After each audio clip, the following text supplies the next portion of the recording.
председател со комисијата, се јавив за процедурално согласно деловник, затоа што го имам тоа право како член на комисијата за економија и моје лично суверено право е да бирам кога ќе се јавам за процедурално, ако сметам дека тоа е во интерес на граѓаните и ако сметам дека сум во право во однос на седницата за која разговараме. Се јавам процедурално одма на почетокот да кажам во однос со член 120 од деловникот. Значи, работното тело работи на седница, став 1. Седницата на работното тело ја свикува председателот на работното тело. Председателот свикува седница и ако тоа го побара председателот на собранието или најмалку 1/3 од членовите на телото, сакам ова да го потенцирам, кои треба да достават материјали за прашањето што го предлагаат и стават на дневен ред. Материјалите исто така се третираат и во став 4, покана за седниците со предлог дневен ред и материјали што ќе се разгледуваат на седницата, председателот на работното тело им го доставува на членовите на работното тело по правило 5 дена пред денот на одржување на седницата. Ова е деловникот. Сега, тоа што јас го имам добиено како материјали, а и моите колеги од ВМРО ДПМН, тоа е информација дека се стигнати одредени материјали за оваа седница и текст на законот. Според мојот длабоко убедување како професор кој работи на Шумарски факултет, меѓутоа работи на проблематиката од патишта, за да разгледувате еден проект, една инфраструктурен проект, еден пат, мора да имате претходно планска документација. Значи, ако ние сакаме да разговараме за она што значи закони поврзани со одреден автопат, мораме да имаме увид во проектната документација за тој автопат. Без увид во проектната документација, пред нас се отвараат многу отворени прашања кои може да се толкуваат на овој или на овој начин.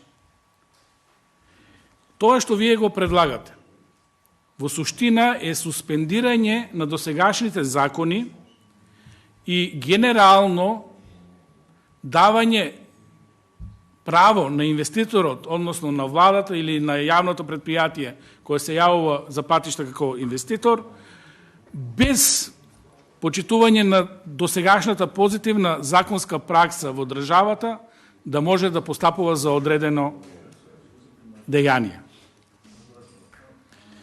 Дополнително, бараме да го имаме на увид и договорот во однос на истиот автопат, односно автопатишта, коридор 8 и дел од коридорот 10. Зошто го бараме тоа? Затоа што во јавноста протекува информации, на некој начин договорот се врзува со одредени дополнителни дејанија кои можат да се толкуваат на овој или на оној начин, на крајот влијаат на цената, на крајниот производ, на патот, односно тоа се на некој начин пенали, што ако нешто не се случи од преземените обврски. Значи, веќе во договорот се преземени некои обврски, за кој постфестум собранието треба да носи закон. Би сакале да ги имаме тие делови од договорите, за да расчистиме дали имаме вакви пенали и за оваа проблематика во делот на минерални суровини. Што ако се донесе законот, што ако не се донесе законот? Значи, тоа кај мене барем, како стручно лице, побудува одреден интерес. Дали треба да размислуваме дека треба да обезбедиме поволности за инвеститорот, или треба да се следи процедурата која е пропишана согласно закони и тоа да функционира во правниот ред на државата. Значи, ова се суштествени прашања на кои ние не можеме да дадеме до крај издржано толкување дали овој закон за минерални суровини треба да го донесеме или не. Затоа што не сме свесни со своето гласање какви последици ќе предизвикаме. Пред се во однос на пеналите, во однос на цената на патот, односно крајниот ефект, парите ќе се одлеат од буџетот за несуштествени работи, за казни, кои некој веќе ги договорил. Ако се воопшто договорени, за да немаме таков сомнеж, сосема рационално е да имаме увид и во проектната документација, и во договорот, со цел да бидеме на чисто. Да немаме дилеми. Тоа сум го кажал 100 пати на говорница. Во државата мора да се градат патишта. Во државата мора да се гради инфраструктура. Во државата мора да има капитални инвестиции, затоа што тоа е развој за државата.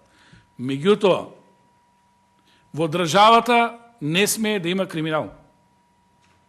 Или не смееме ние со нашите дејанија, со тоа што ние го работиме, да на некој му овозможеме нешто плюс или минус од тоа што е устав, закони, собрание, законодавна власт.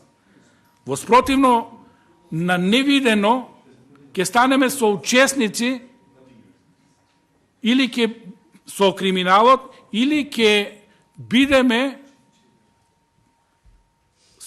спротивно на тоа, нема да поддржаме нешто што е добро.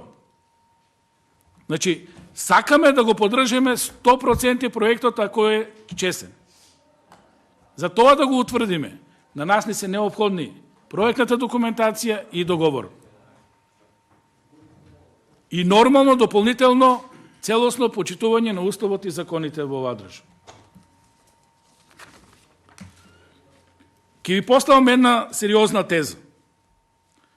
Ако ова што сега го работиме, знаеме сите дека се поврзани 8 закони и генералниот закон за коридорот 8 и дел од коридорот 10. Зошто овие правила да не важат за сите останати инфраструктурни објекти? Ако ова е добро што го работиме, зошто тоа да не стане пракса во државата? Значи, факт е дека имаме нова методологија, нов пристап према работите. Меѓутоа, дали не се косиме со уставот? Дали не се косиме со законите? Ајде, законите ќе ги сменеме. Меѓутоа, дали не се косиме со уставот? Верувајте, јас лично ќе поддржам ако ова е добро. И ако ова го леснува начинот на градење, меѓутоа е во согласно со уставот. Тоа е клучното прашање според мене. На ова прашање не можеме да дадеме одговор ако не ги знаеме деталите. Многу е ферски да ни ги дадат или да направиме увид во договорите, во проектната документација, да се расчистат сите дилеми и час поскоро да заграбиме кон инвестирање. Во спротивно, отворени прашања. Од една страна некој да се прикажува како херој. Од друга страна, да ние се ставиме во функција да кочеме или да имаме многу заблуди во однос на многу детали, е стварно не ферски, како да кажам. Најмалку демократски.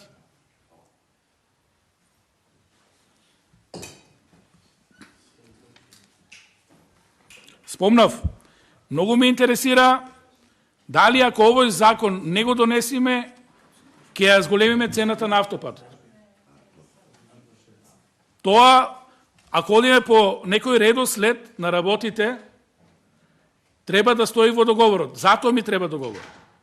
Да знам со своето гласање дали ќе го скапнам автопатот.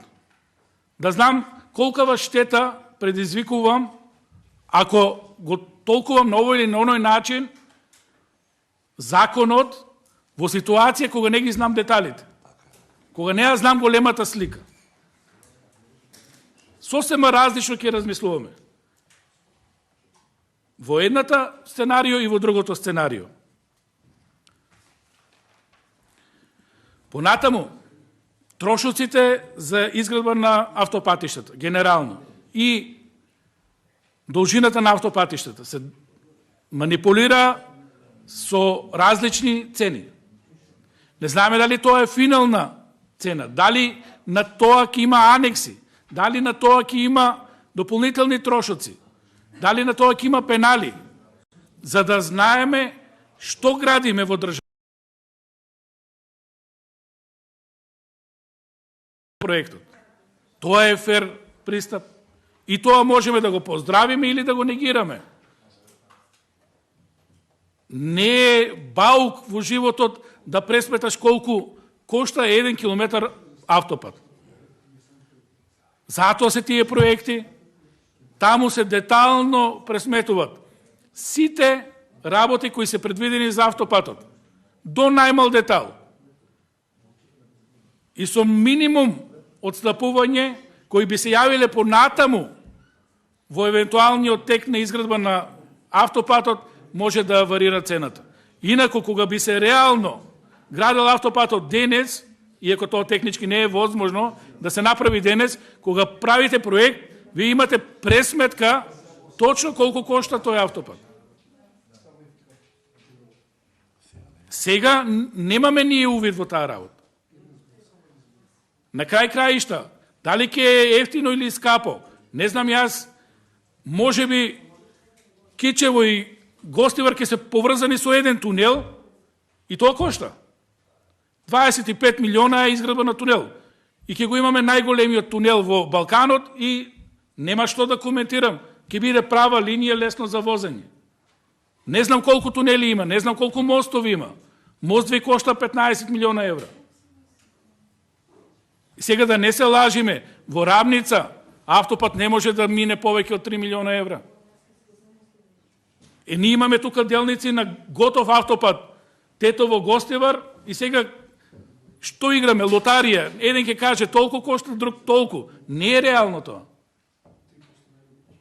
Не е добар пристапот, не е професионален. Не можеме вака да расудуваме луѓе, без да знаеме за што збориме. Крајниот производ го знаеме, автопат, од таму до таму. Меѓутоа, не знаеме како ќе изгледа. Не знаеме колку ќе е широк, не знаеме кои стандарди ќе бидат запазени. Европските, америчките.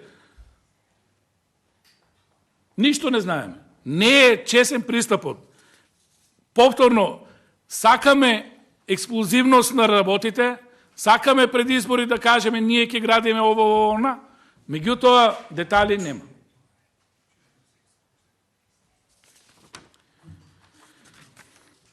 Околу самиот закон, да не се одолжувам, не влевам во материјална расправа. Не сум влегол. Немам представа колку каменолома ќе има потреба за овој автопат. Немам. Колкава количина на чакал, на песок се потреби инвеститорот да обезбеди за да го направи патот. Имате ли вие некој представа веќе кога коментирате? Колку кубика? Да не правам обез за цените. Никој нема. Или ако некој има, тогаш сме во неравноправна положба. Сите 120 пратеници во парламентот, согласно устав сме еднакви. Требаме да имаме исти пристап до работите. Тоа ни е оставено на нас како опозиција само да толкуваме, да нагаѓаме, без при тоа да знаеме што ќе се случи. Понатаму, тотален абсурд е ако едно градилиште се напушти, се заврши таа делница, инвеститорот да може да го работи уште 6 месеци. Ако веќе викаме дека овој ископ, оваа минерална суровина е за автопатот, тоа му остава слобода понатаму да го сруши македонскиот пазар или балканскиот пазар, да си продава слободно. Еве сега слободно толкување. Колку сака да искупа минерални суровини за 6 месеци? Па не е сериозно затоа што ова го пишува во законот. Тоа го пишува. му се ослободува в 6 месеци по изградбата да го користи. Во ред е едното мислење, тој материјал да биде за автопатот, меѓутоа сосема друга приказка ако се продава. Затоа е несериозно. Понатаму, повторно, за да добиете лиценца за минерални суровини, ви требат еден куп документи. Да знаеме што ни е крајниот производ, што ни е крајниот ефект. Вака целата дискусија ќе ја сведеме на незнаење, на предпоставки, на слободно толкување и на непрофесионално однесување. Ако ова е тоа врвно, подобро да се постави прашањето дали е врвно. На крај, ќе почнем со тоа што го барав. Бараме материјали. Што е лошо ако го знаеме проектот? Ако го има. Второто прашање, што е лошо ако го знаеме договорот? Ако е во интерес на државата? Тука за момент ќе завршам. Размислете, мислам дека сосема рационално и согласно деловник барам увид во овие две документации. Во спротивно не можам да расудувам правилно. Благодарам.